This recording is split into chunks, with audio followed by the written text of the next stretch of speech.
She's only 18 years old. I think this is her debut, World Cup debut. Would you say that there's a strong upside of the youngsters coming up on the women's side for Team USA? There's quite a few of them. Actually, a lot of them coming from the Salt Lake City area.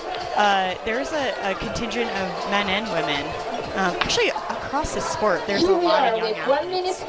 There's Margot Ravenel. Speaking of young athletes, she had a great season, kind of breakout season last year, and it'll be fun to watch her today.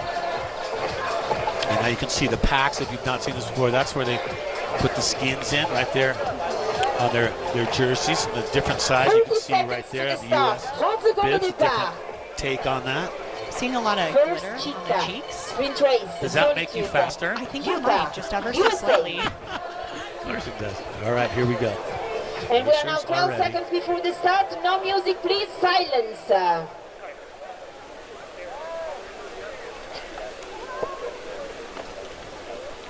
Take your marks. Set. Let's go. It is official, like the referee's whistle. We are off. Women's heat number 1 on course. Looks like Margot Ravenel taking the initial lead. Is that a big surprise to you? Not really, right?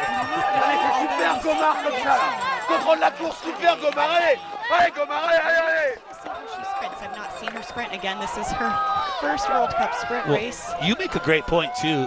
Now, you may look at this as like this is the sprint event, but this is day 2 of events going on. So a lot of these competitors, not all of them, but some of them competed yesterday and have to come back and do it again. And that's not easy to do, to pace yourself to be able to go back-to-back every day. It's not, and some of these athletes didn't compete yesterday. So we've got some athletes with tired legs, you know, and then some not so much, especially those athletes that raced the B final and A final.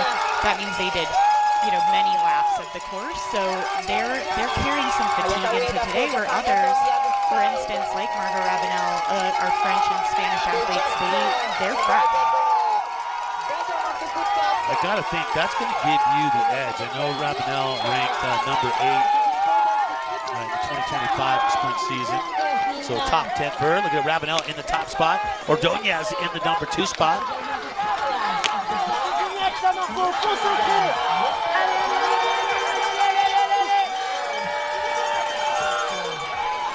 Yeah, you can see how chewed up this boot pack is. Really, there's no track established, and there's kind of a trench, but other than that, it's just a lot of fresh snow there.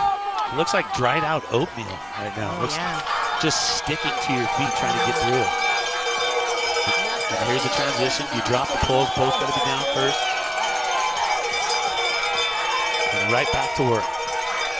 Boy, that has to be seamless. Like, you're talking about how many times they have to do this to really feel comfortable with those transitions. And in any format of skimo, the sprint is the most critical to have the transitions dialed in.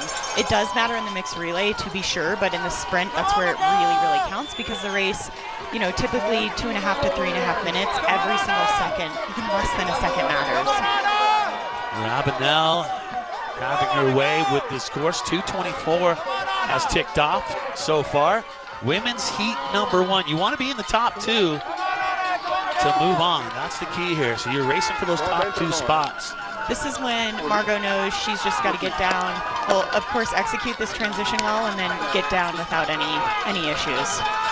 And she's out of the little bob on grabbing that pole, but she's out on the transition. Now it's all downhill from here. No pun intended.